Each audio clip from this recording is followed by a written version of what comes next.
আসসালামু আলাইকুম। আবারও আসলাম।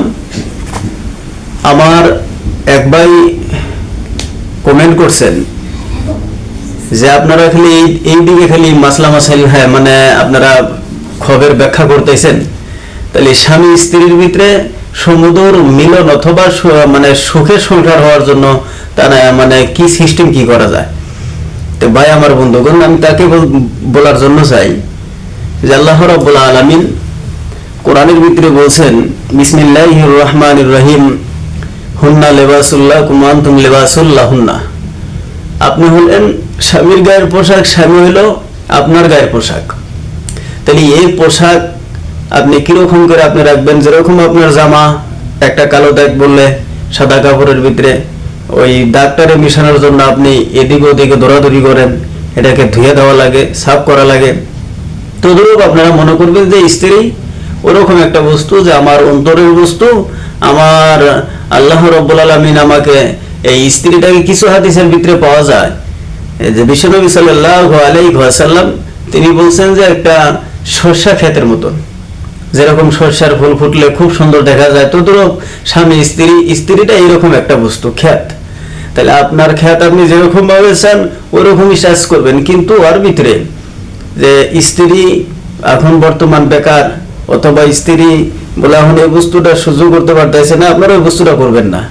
আর একটা বস্তু সবসময় খেয়াল রাখবেন, স্ত্রী যখন স্বামী স্ত্রী কোনো মানে বিছানায় শোবে ওই সময় আপনি স্ত্রীর মুখের দিকে তাকাইবেন, বলবেন যে এটা আমার স্ত্রী। তে আল্লাহ রাসূল সাল্লাল্লাহু আলাইহি ওয়াসাল্লাম বলছেন যে সে যেন একটা উমরা হজ করার সওয়াব তার নামে আমলে লেখা দেওয়া হয়।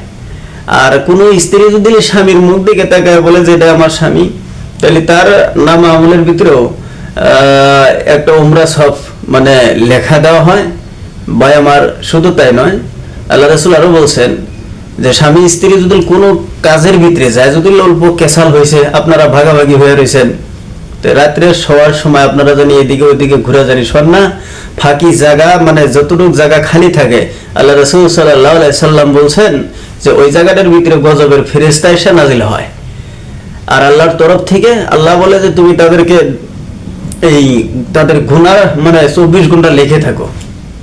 তে আমার ভাই যারা প্রশ্ন করছেন, স্বামী স্ত্রীর ভিতরে মহব্বত যদি জুড়াবানিকাম সবচেয়ে বড় হয়েছে যে স্বামী মানে স্ত্রী হিরম্বর একটা সম্পদ, যে আপনি স্ত্রীর আমল ছাড়া, স্ত্রীর খেদমত ছাড়া আপনি বড় হতে পারবেন না।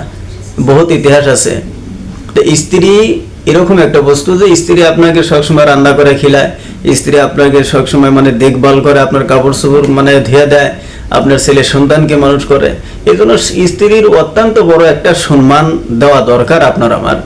তো এই জন্য বলা হয়েছে যে ওই বাড়িটা আল্লাহ রাসূল সাল্লাল্লাহু আলাইহি ওয়াসাল্লাম বলছে যে জান্নাত, যে বাড়িতে স্বামী স্ত্রী অত্যন্ত ভালোবাসা মহব্বত নিয়ে থাকেন, ওই বাড়িটা আল্লাহ রাসূল সাল্লাল্লাহু আলাইহি ওয়াসাল্লাম বলছেন যে বাড়িটা জান্নাতের কথা বলা হয়েছে। আর ওই বাড়িটাই জাহান্নাম, যে বাড়িতে স্বামী স্ত্রী মিল নাই, একত্র নাই, ওই বাড়িটা জাহান্নামের কথা বলা হয়েছে। তো আমার ভাই আপনারা মনে হয় ভালো করে বুঝছেন যে স্বামী স্ত্রীর ভিতরে ভালোবাসা কিরকম রাখতে হবে। তো ইনশাল্লাহ আশা করি এতটুকু বুঝছেন। পরিবর্তে যদি আপনারা না বোঝেন আমাকে ভিডিওর দ্বারা মেসেজ করবেন, ইনশাল্লাহ আমি যথাসম্ভব আপনাদের বোঝানোর জন্য আমি ইনশাল্লাহ